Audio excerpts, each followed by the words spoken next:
Welcome back, my amazing second grade artists. Eric Carl, Mister Seahorse Collage, Part 2. The materials you'll need today are your art project from last week, some crayons, watercolor paints, and I put salt on here because that's optional. You don't need it, but if you would like to try something new, then grab some salt. Alright, boys and girls, let's get started. Welcome back, boys and girls. Now it's time for part 2 of our Mister Seahorse collage. Alright, so now you need your project from last week, and you're going to need some watercolor paints, and I want you to get out a white crayon.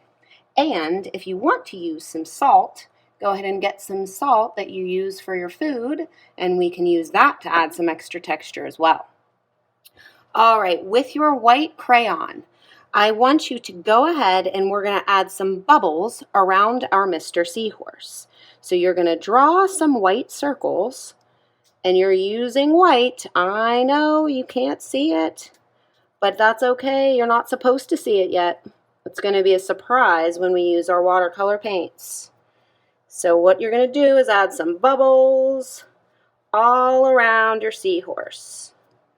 So circles all around. Once you've added enough white circles, you're going to need to get your watercolor paints.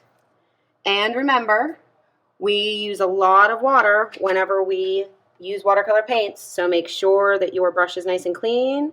Get a nice puddle of water inside your paints. Once you have a nice puddle of water, I'm going to show you what mine looks like. Once you have a nice puddle of water, you're going to take your brush, extra water on this one. So once you get your paintbrush nice and soaked with blue paint, I want you to dip it in the water one more time before you go onto your paper so it's nice and watery. And you're going to go across your entire paper. And you're going to go right over your seahorse too. And you're going to notice that you're going to notice the one obvious thing, and that is that your bubbles are going to show. And you're going to notice that the color from your seahorse stays, but all those white spots that you might have forgotten about behind fill in with the blue water, which gives us the illusion, or it makes it look like, an illusion is something that our eyes can see, and it's almost like a trick with your eyes. And what it's looking like is it's giving us the illusion like our seahorse is underwater.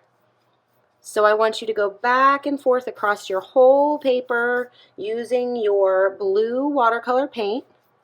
Fill in all of those white spots. The only white spots that should show now are the spots from your bubbles. And you're going to go back and forth across your entire paper. So all the way across, all the way across. Fill up your entire paper. And if you want to add a little bit of salt to your paper when it's still wet, then you can go ahead and do so, and it will give that a little extra of a texture effect, since we're going for visual texture is what we're looking at. So once you've got your whole seahorse painted, there are spots that are a little wet with paint, then you can go ahead and put your salt right on there, and then it'll give it that little texture once it dries. Remember, don't go back over your painting. Once you've put the salt on, you can't go back over that area of your painting.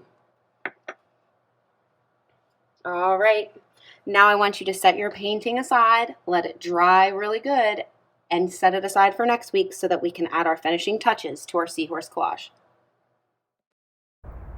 Don't forget to put your project in your art box until next week.